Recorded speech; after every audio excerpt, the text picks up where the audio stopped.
Intelligence മേധാവി P വിജയനെതിരെ വ്യാജമൊഴി നൽകിയതിന് ADGP എം.ആർ. Ajith കുമാറിനെതിരെ കേസെടുക്കാനുള്ള ഡിജിപിയുടെ ശുപാർശയിൽ ഇനി തീരുമാനമെടുക്കേണ്ടത് മുഖ്യമന്ത്രി. സ്വർണ്ണക്കടത്തിൽ പി വിജയന് ബന്ധമുണ്ട് എന്ന് മൊഴി നൽകിയ നടപടി ക്രിമിനൽ കുറ്റമാണെന്നാണ് ഡിജിപിയുടെ കണ്ടെത്തൽ. മുഖ്യമന്ത്രിയുടെ വിശ്വസ്തനായ അജിത് കുമാറിനെതിരായ ഒരു നടപടിക്ക് സർക്കാർ തയ്യാറാകുമോ എന്നതിലാണ് ആകാംക്ഷ.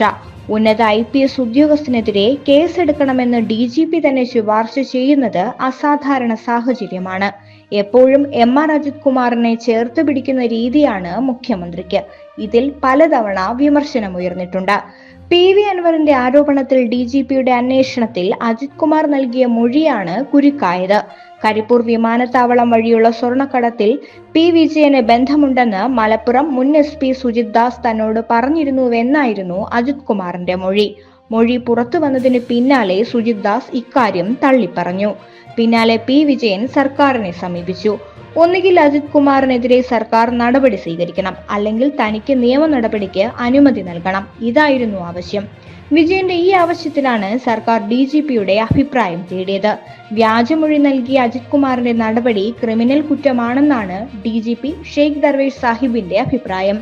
സിവിലായാലും ക്രിമിനലായാലും അജിത് കുമാറിനെതിരെ കേസെടുക്കാനുള്ള സാഹചര്യമുണ്ട്.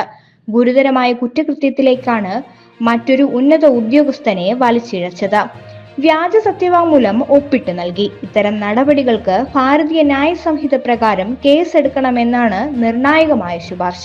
പൂരം കലക്കലിൽ അജിത് കുമാറിനെ നിശിതമായി വിമർശിച്ച് നേരത്തെ ഡിജിപി സർക്കാരിന് റിപ്പോർട്ട് നൽകിയിരുന്നു.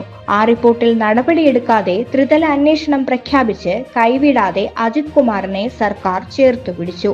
വൻ വിവാദമായിട്ടും മുഖ്യമന്ത്രിയുടെ വിശ്വസ്തനായ അജിത് കുമാറിനെ പരമാവധി സംരക്ഷിച്ചു പോരുന്നതാണ് സർക്കാർ രീതി. ഷെയ്ഖ് ദർവേഷ് സാഹിബ് വിരമിക്കുന്നതിന് പിന്നാലെ ജൂലൈയിൽ അജിത് കുമാർ ഡിജിപി തസ്തികയിലേക്ക് എത്തുകയാണ്. അതിനിടെയാണ് കേസിനുള്ള ശുപാർശ. മുഖ്യമന്ത്രിയുടെ തീരുമാനവും പി വിജയന്റെ നീക്കവും ഇതോടെ നിർണായകമായി.